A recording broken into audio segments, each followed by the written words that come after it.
objectives to see today. Amazing. So that's it. We're starting. Yeah. When she's I see her. Yes, in the waiting room. I meet her. Yeah. Good. Perfect.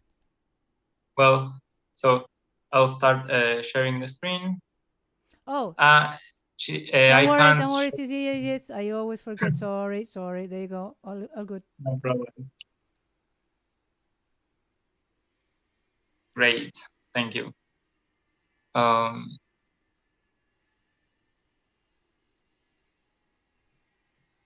Okay, so we have a lot of things to see today.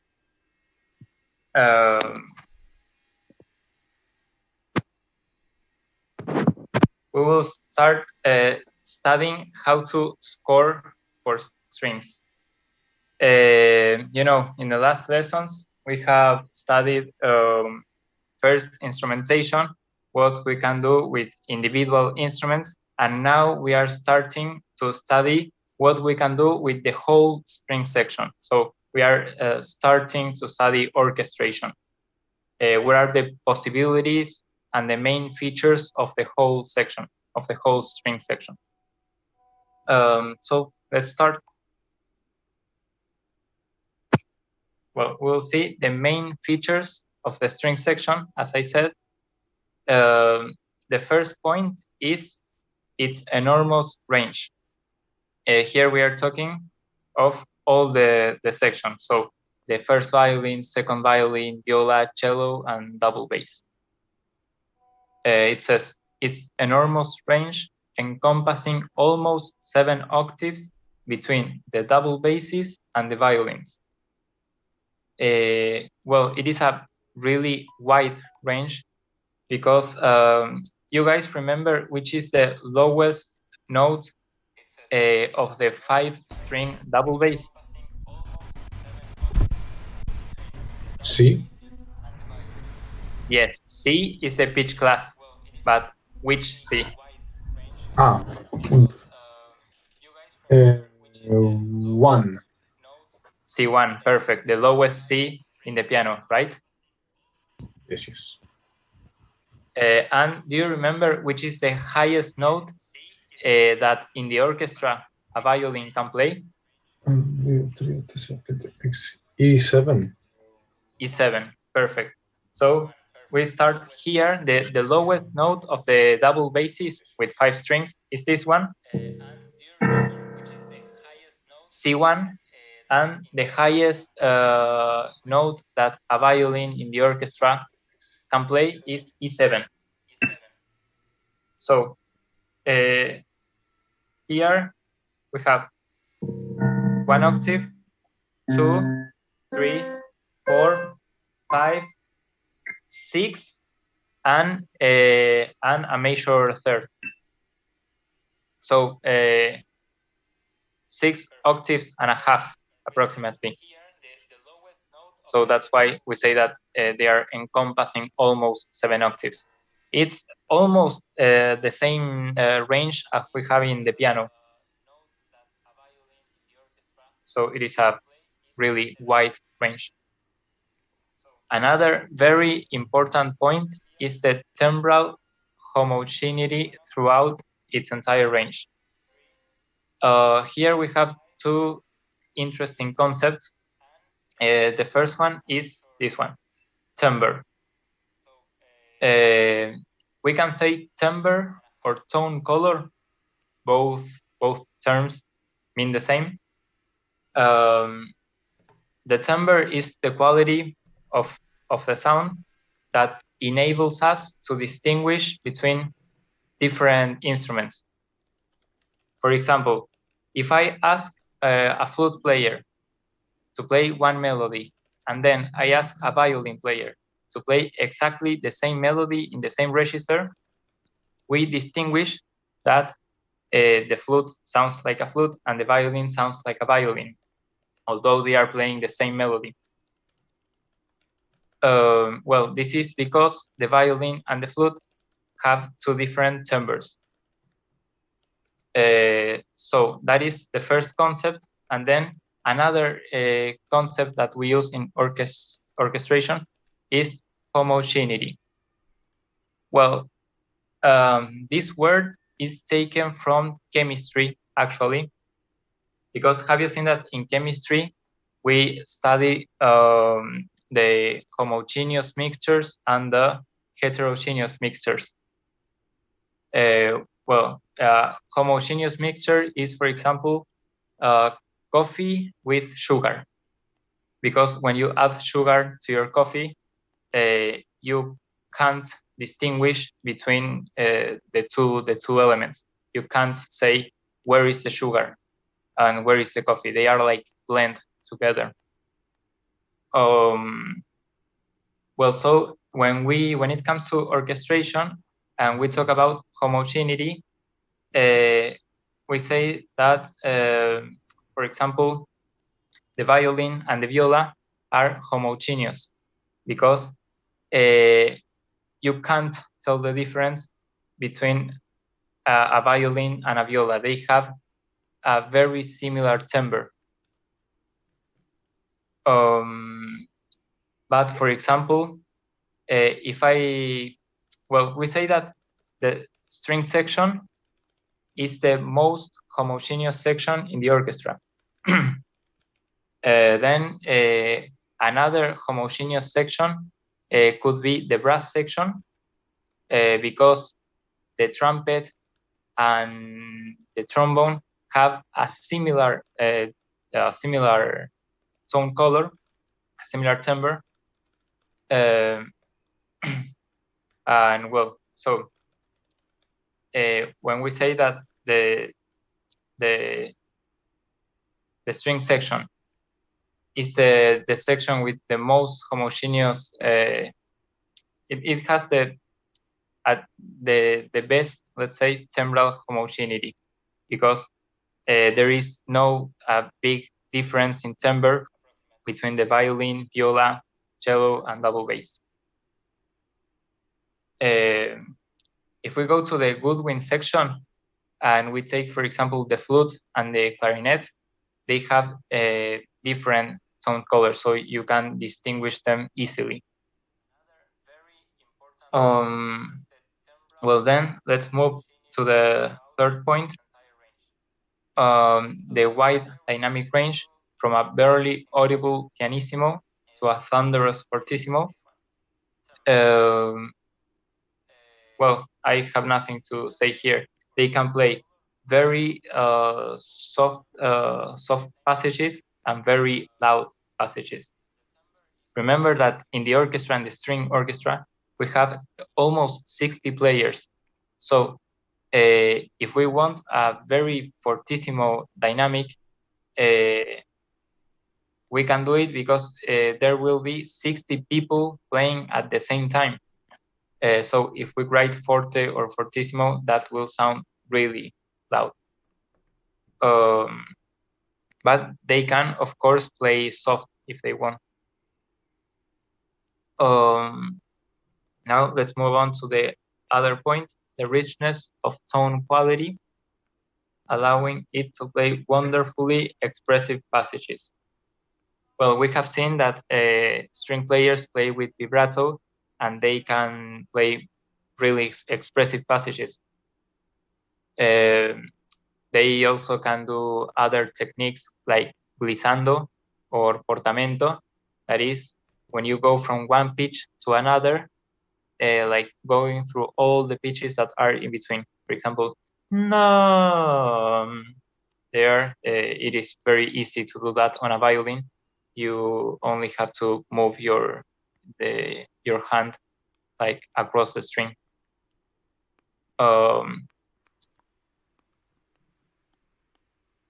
Now the other point, it's versatility in producing different kinds of sounds, as well as executing from fast passages to long, slow notes.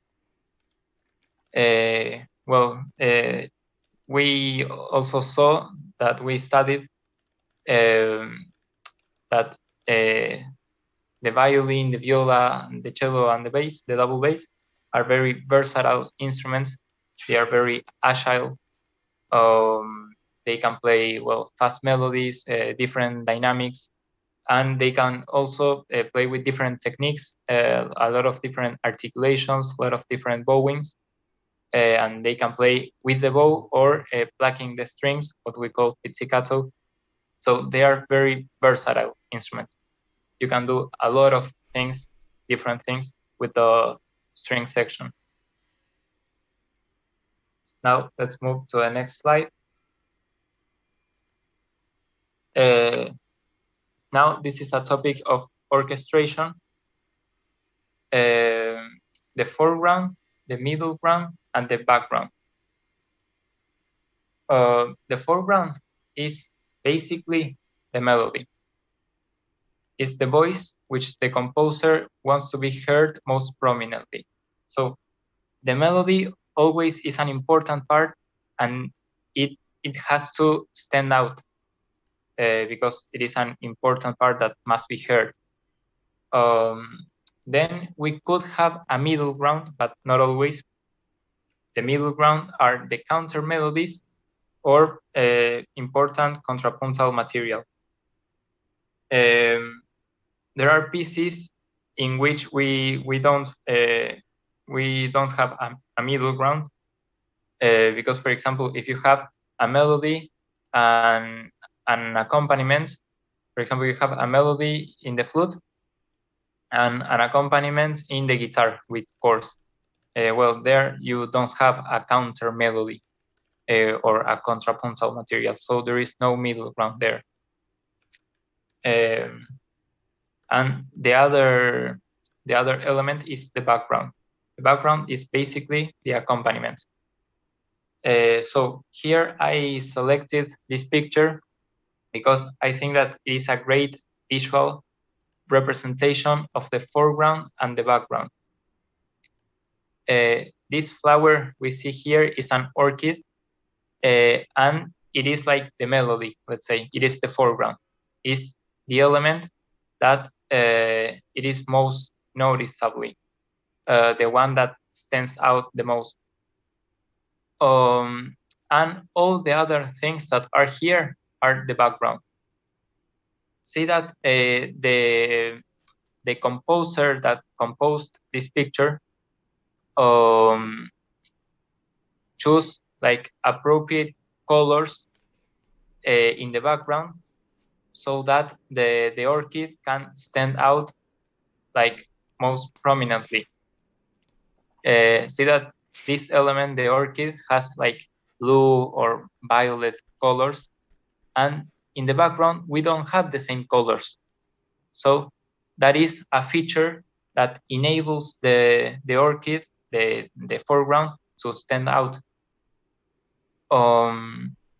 See that here at the background we have this, that it is maybe like a brown color, this one a red color and green. So we have different colors, and that enables the foreground to stand out. So when we orchestrate, we have to do the same. Imagine that if in this picture we have a violet and blue background and a violet and blue foreground. That wouldn't make sense because it will be hard to distinguish between the background and the foreground. Well, the same happens when we orchestrate. Let's suppose that I want a melody to stand out and to be clearly distinguished from the accompaniment. Well, I can give, for example, the melody to the trumpet. There is a brass instrument, and it can play loud, and I will do the accompaniment with the strings. So there, it is like an analogy of this picture.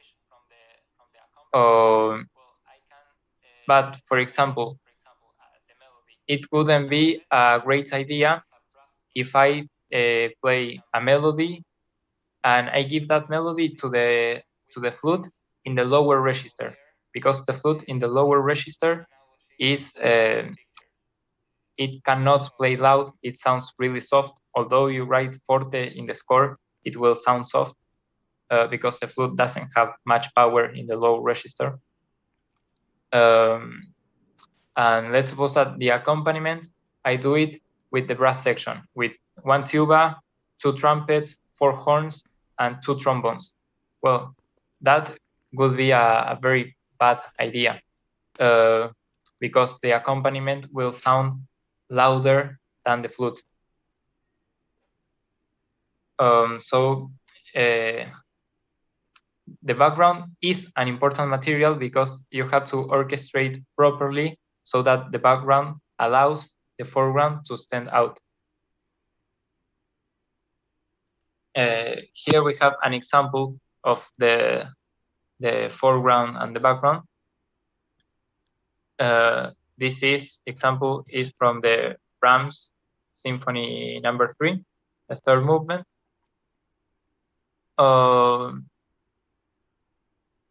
Can you see where is the melody, the foreground here?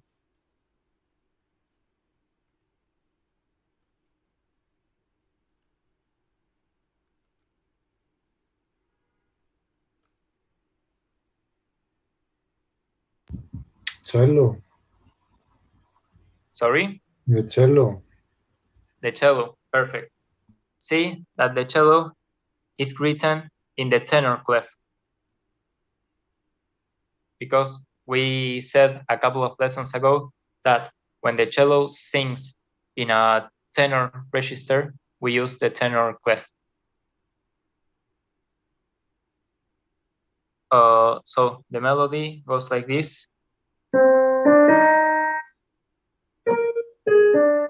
No, sorry.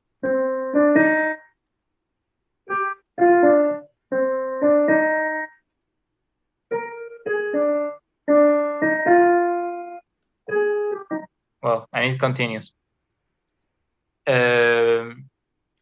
So the cello there sounds great. Let's say stands out because it is in a very singable register, in a very cantabile register. And all the other instruments, the first violins, second violins, violas, and double basses are doing the background.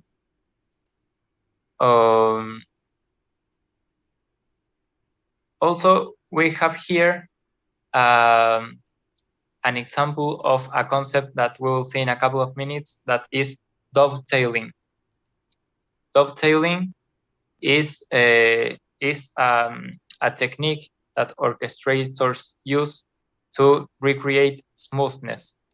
And see that here the violin plays this triplet, and then it goes to this G, and this other line that plays the second violin starts on the same G.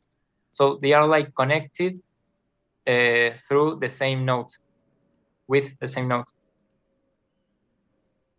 That is an example of dovetailing. And the same here.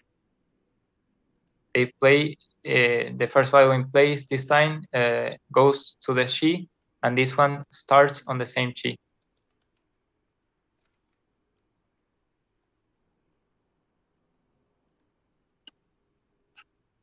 Well, today I will give you the first practical assignment, and you have to take a piano piece from the album For the Young of Schumann and orchestrate it for the string orchestra.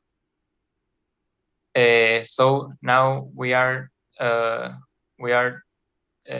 will start to study how to transcribe from piano to strings.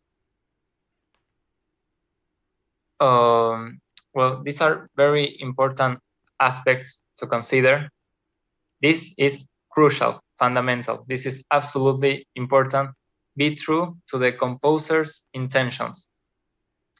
When you're orchestrating, you're not composing. You can't do whatever you want. You have to be true to the composer's intentions. And if you're going to change something, because sometimes when we orchestrate, we need to do some changes, they better be with the purpose of being true to the composer's intentions. because sometimes you have to introduce some changes, let's say, because you have to simulate the effect of the sustaining pedal, or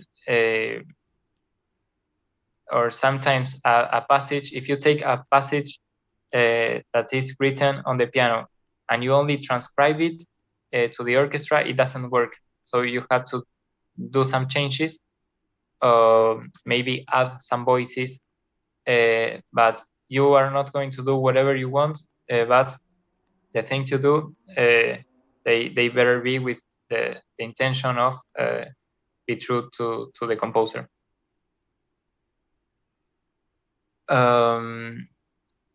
Now, the second point is dovetailing. This is an important term that we use in orchestration. It says dovetailing of parts to recreate smoothness.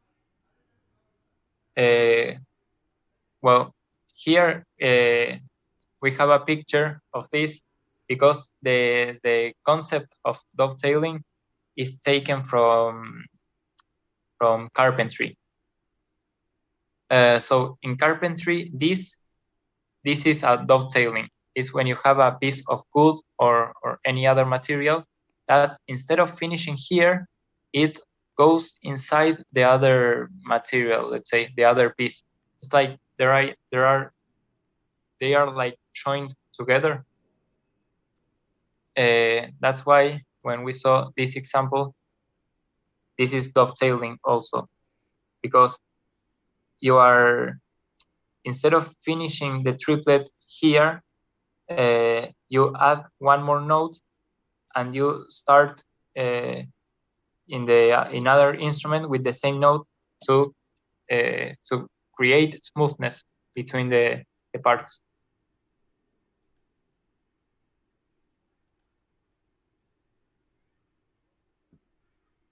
Well, so this is a dovetailing in carpentry, and by analogy, we talk about dovetailing in orchestration.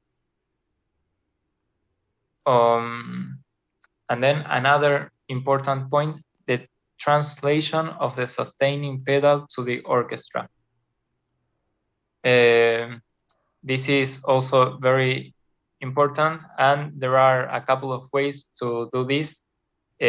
Now we will study different examples of how to do the translation of the sustaining pedal to the orchestra. Here we have only one measure. Here we have the piano version. It sounds like this.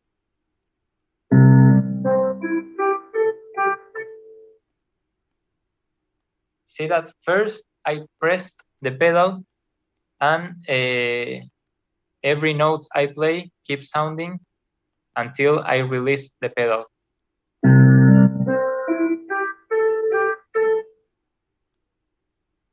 Well, we have to pay attention to that, because if we only copy the notes and paste them in the orchestra, it is not the same, because we need the effect of the sustaining pedal. So here we have, here we have 3 different examples of how to orchestrate this passage. Let's focus in the first one. The low C is being played by the double basses and the other C by the cellos. Remember that the double basses sound an octave lower than written.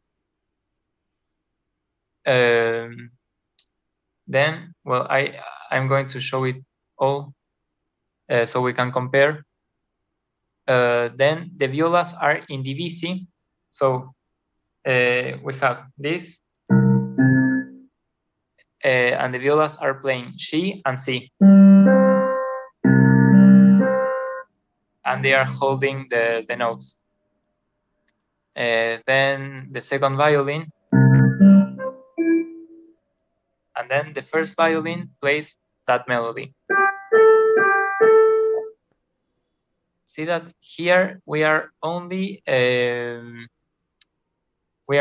like holding the sounds that are of the chord. So this is a C major chord, and the note A is not part of the chord, so we are not like holding it.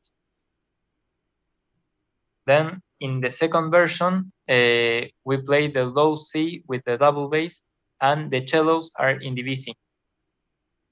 So, well, the double bass plays this and holds it, and the cello plays this.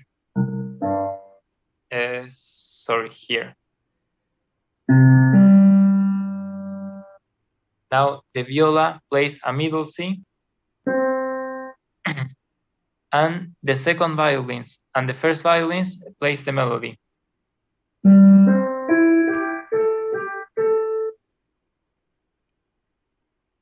So here in this second version, you have the melody, that is this one, divided between the first violins and second violins. Then in the third version, you have the double bass and the cellos playing the C, the viola playing the middle C, the second violin playing the third of the chord, the note E, and the first violin playing the whole melody.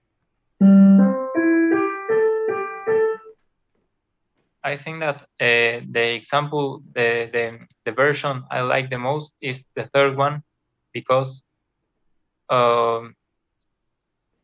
you can hear all the melody in one instrument. But these three versions, they are all correct. They are different possibilities of how to orchestrate this passage.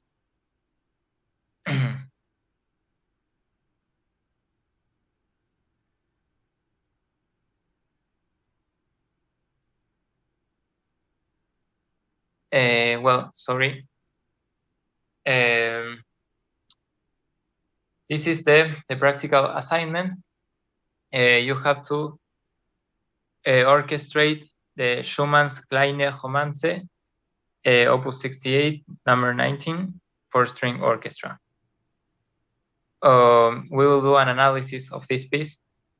The deadline is the 9th of June at 8 p.m. UK time. Okay. Now let's see these tips. These tips are they are like my suggestions, and they are not written down in any book. So this is just something that I recommend that you do.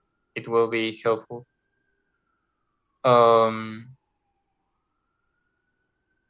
The first one is analyze the piece before starting to orchestrate. So you have to analyze take an overview of the piece, see the key signature, well, of course, the time signature, and then go to more detailed things. So you can analyze the form, the texture, the cadences, harmony, ambitus. This word ambitus is a Latin word. Some people use another word that is compass. It means the range from the lowest note to the highest. For example, if you have one melody and you want to see the compass or the ambitus of that melody, you have to see what is the range between the lowest note and the highest. That is useful when you want to see, when you have a passage in the piano and you want to see if that fits on the range of one orchestral instrument. So you have to see the ambitus of the line. Then the second tip is visualize which instrument will play each part. So don't start just copying the notes. Before you start orchestrating and putting notes in the score, take a couple of minutes to analyze the piece and visualize which instrument can play each part. And well, The third tip is don't start orchestrating until you have a solid idea of what you want to do. So don't be anxious to start writing down notes. Just wait a couple of minutes, analyze the piece, get a full understanding of the piece, and then you can start orchestrating. Well, that's it. Now we are going to analyze this piece. Let me see how we are with time.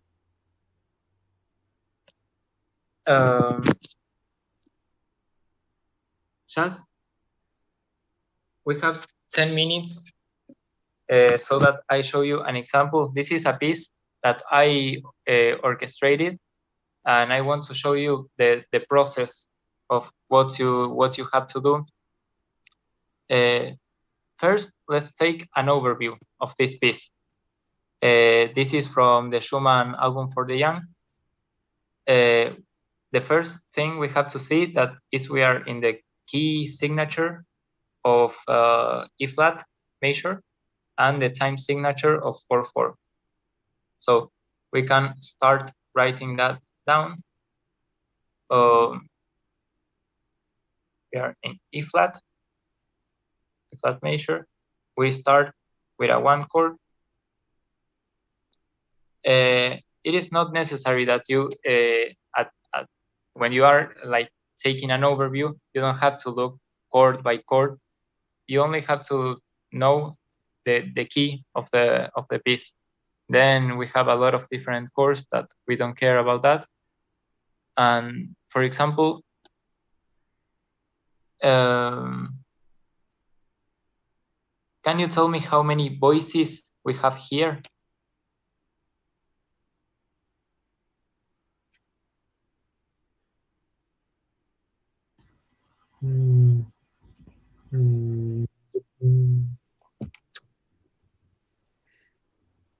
Three.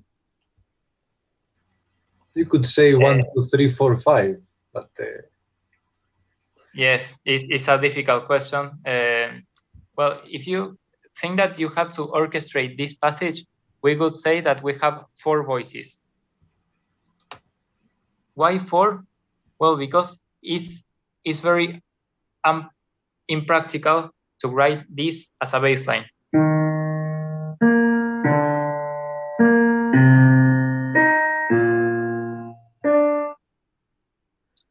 If you have to write that for one instrument, this is very impractical.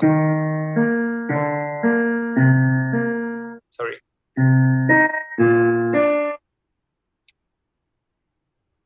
So I will play the piece.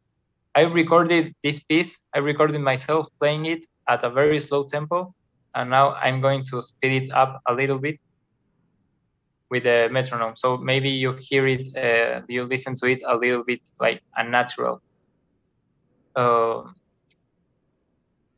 Just give me 1 second. But I have to speed it up.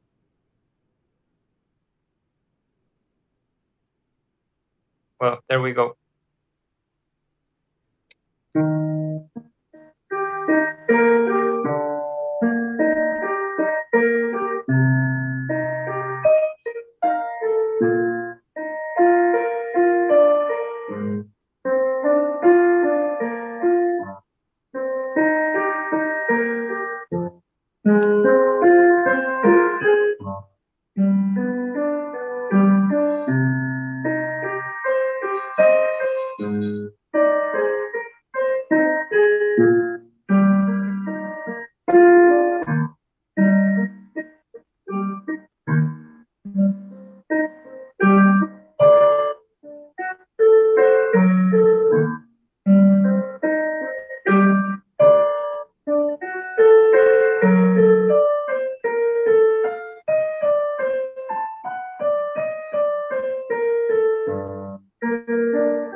that's it. It is a short piece.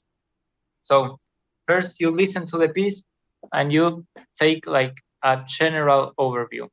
This first part is in E flat major, and here we have a cadence just before the repeat sign. So this cadence is here. We have a one chord, the tonic chord in second inversion, the dominant, and the tonic chord. So it's a perfect authentic cadence, because we are finishing with the scale degree 1 in the soprano. So you analyze the cadences and that kind of things. Well, now this other section, it has the same texture, but it is in another key. It is in G minor. So here you can see it clearly. I will write it with another color, with blue. This is like a dominant and in G minor. And this is the tonic.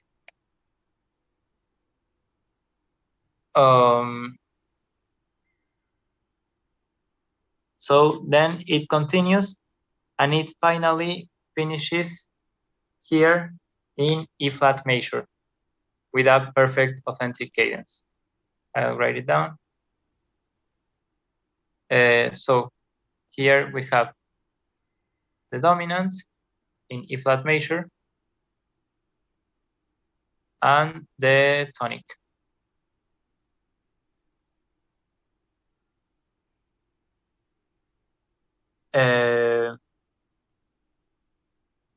So now let's go to the orchestration I did of this piece.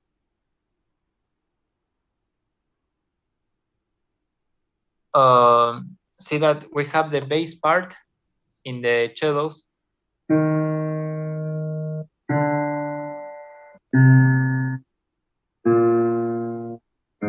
It is a descending line. Then the arpeggios are on the violin, in the second violin, sorry.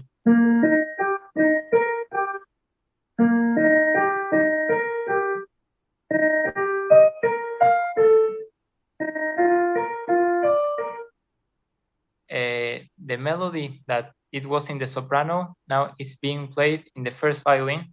That goes 1, 2, 3, 1, 2, 3, 1, 2. And in the viola we have the tenor, the part of the tenor that is here. Is these notes is the part that was on the score. And now this other here with another color, this note, it wasn't in the score, but it's just to simulate the effect of the sustaining pedal. It's like I'm connecting this note with this one. I mean, let's say it like this. This note and this one are the same. So I am always connecting this one and this one.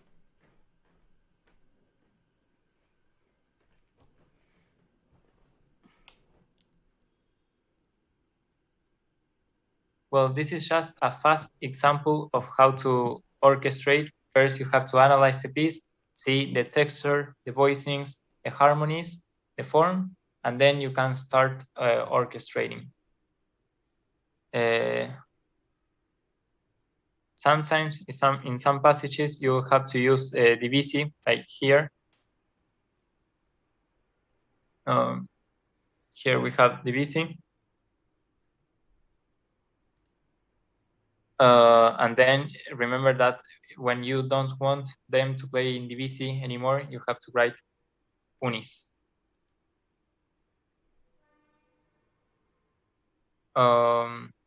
Well, that's it.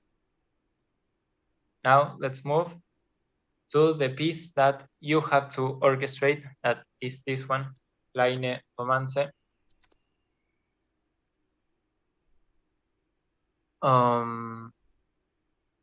Well, let's analyze this piece. First, let's take an overview, like a general view of the piece. Well, first of all, I'm going to play the recording so you can hear it. Give me 1 minute.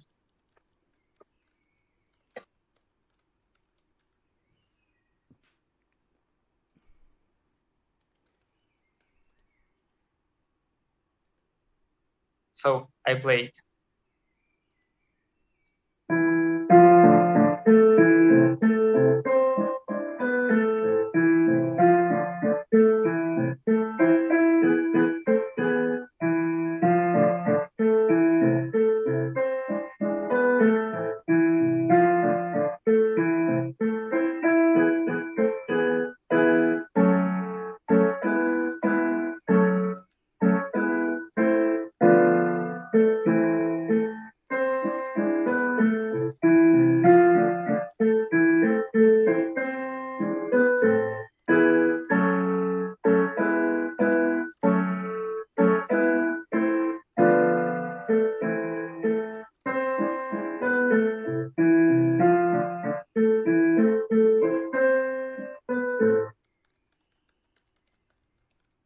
Well, it is a short piece. Kleine Romance means little romance. So let's see. First of all, let's focus on the first 4 measures. What is the key here? A minor. A minor, perfect. And which is the first chord? 6. No, wait. 4. First, a 4 version. Yes, perfect. A 4 in second inversion. So that's an interesting thing to begin a piece not with a 1 chord, but with a subdominant in second inversion. Isn't it? Mm-hmm. So here we are going to write that we are in A minor and we begin with a 4. No, sorry. I like to write in lowercase when they are minor chords. In second inversion.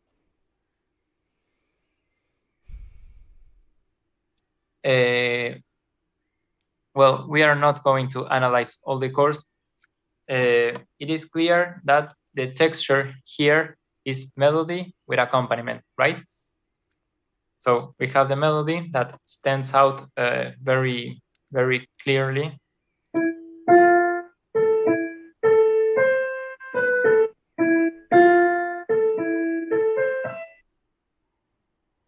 And we are playing exactly the same melody, 1 octave lower in the right hand.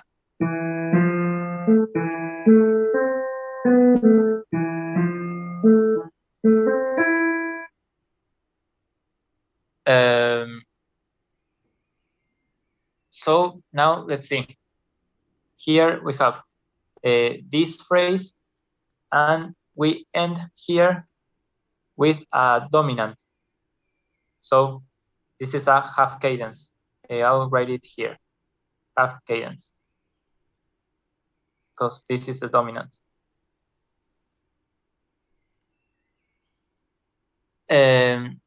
So see the range of the melody that is in the right hand. It would be great to transcribe that melody for the violin. So the only thing you have to do is you copy the notes and paste it into the violin part. But you have to take care with the slurs. Sometimes it is better to change the articulation or change the slurs, because it's not playing a slur in the piano and in the violin. What else? Well, and the other melody that is in the right hand, it can be played in the viola. It has a good range to be played in the viola, and so we have the accompaniment that is in the right hand, that is doing something like this.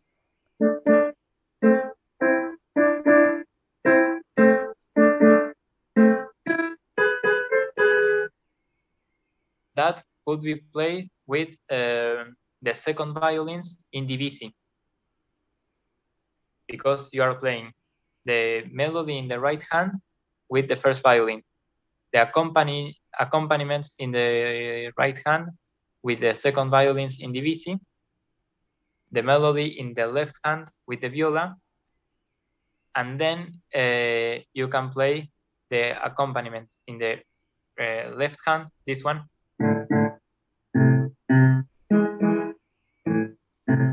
Well, something like that. It goes.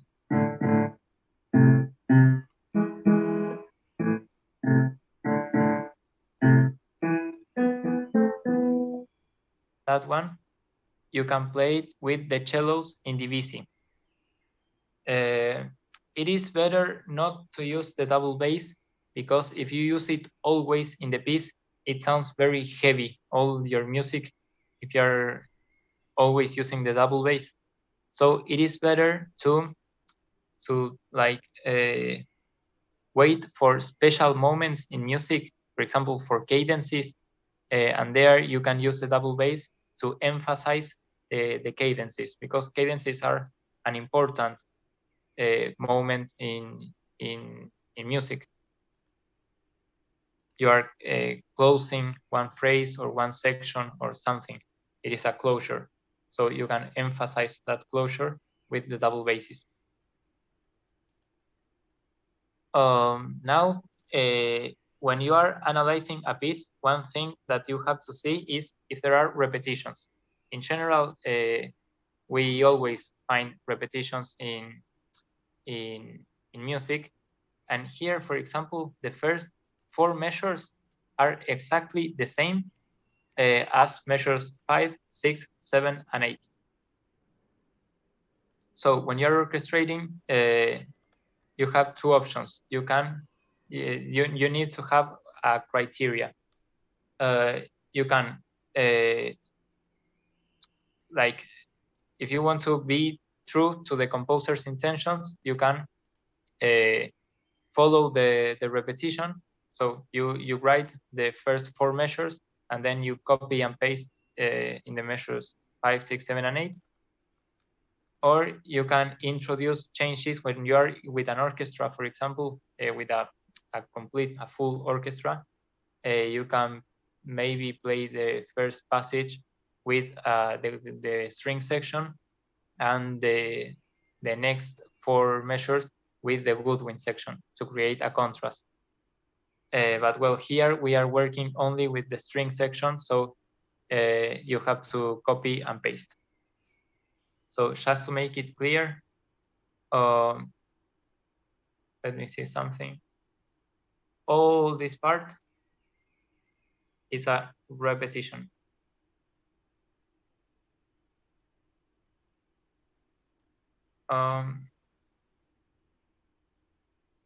So now we have 4 measures and another 4 measures that are the repetition of the first.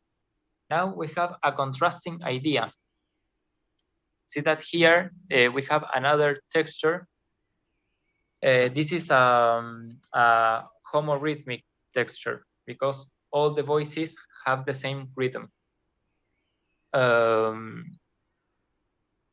And well, here I would use the first violin for the lowest part, for the highest part. This one.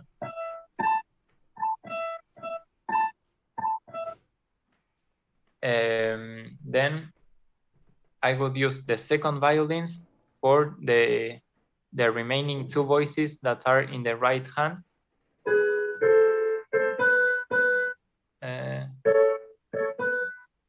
That part. I would use the viola for the upper part of the left hand.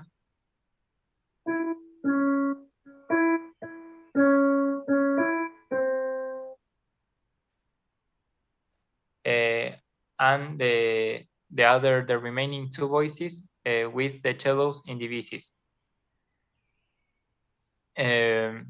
Now see that here we have the indication of the pedal.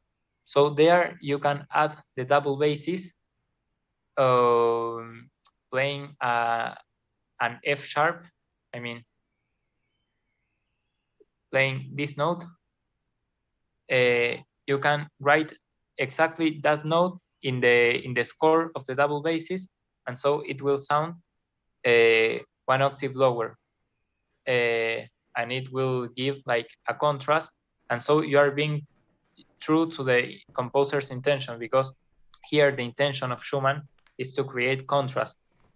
He's in another key. We didn't say that, but here we are in A major, because we have a lot of sharps. Sorry. Here we are in A major. This is the dominant, and here instead of going to the tonic, goes to the submedian.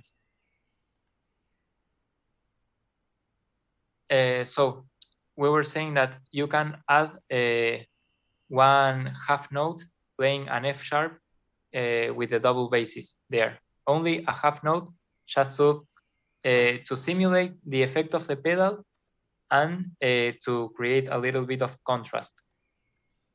Well, and you see that the second measure that we have here is the same. It's a repetition.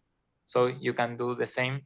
You can add the double basses, but you have to follow one criteria. If you add it the first time, then you have to add it the second.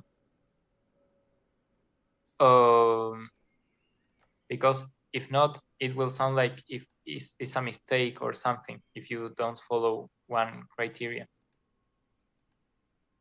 And then this is important also. Here we are returning to the first musical idea, the melody and the accompaniment. See that the melody starts with this note.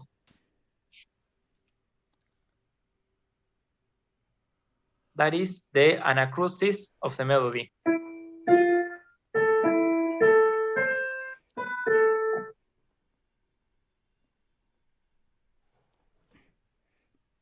So remember that melody we said to write it in the first violin part. So there you have to see how you do, because you have to start that. I mean, you have to play that melody with the first violins. So maybe you need to think there how you will resolve that part.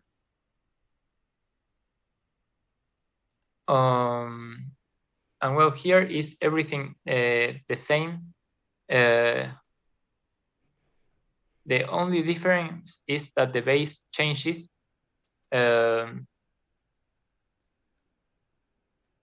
Remember that here, instead of having a subdominant in second inversion, now we have a subdominant in root position. So let's write down that because it's important. The subdominant, there it is. We are in A minor again.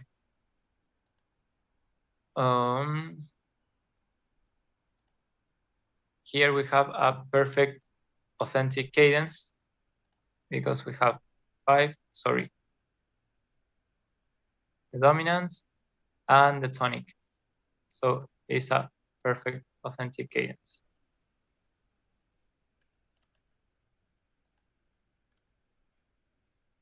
And the next 6 measures that follow are an exact repetition of the 6 measures that we have already seen. So this one is measure 1, sorry.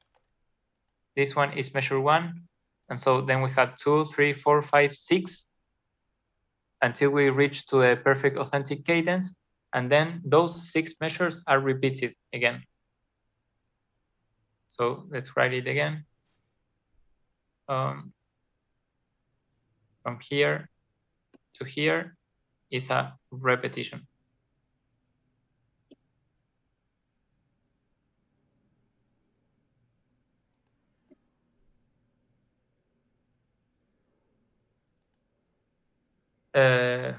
Well, now it's clear the general structure of the piece. Then you have to analyze, like go in more detail to see the chords, the voicings, and that kind of things. But now we know that we have one melody that it should be played in the first violin.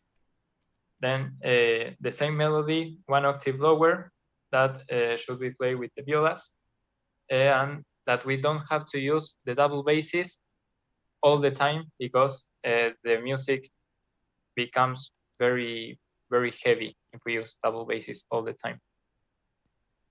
So another thing you can do is in the cadences, for example, well, here we have a half cadence, but I'm looking for a perfect authentic cadence. Here, for example, the bass movement, you can do it with the double bass. So you do it with the cello, but you add the double basses, doubling the part of the cello. It would sound 1 octave lower.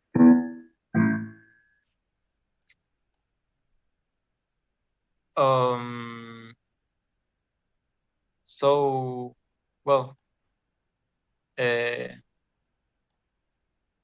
I think you will not have big problems orchestrating this. The most important thing is to analyze the piece before starting to orchestrate, and to have a to have clarity of clearness of mind of what you want to do, and that's it. Do you have any questions?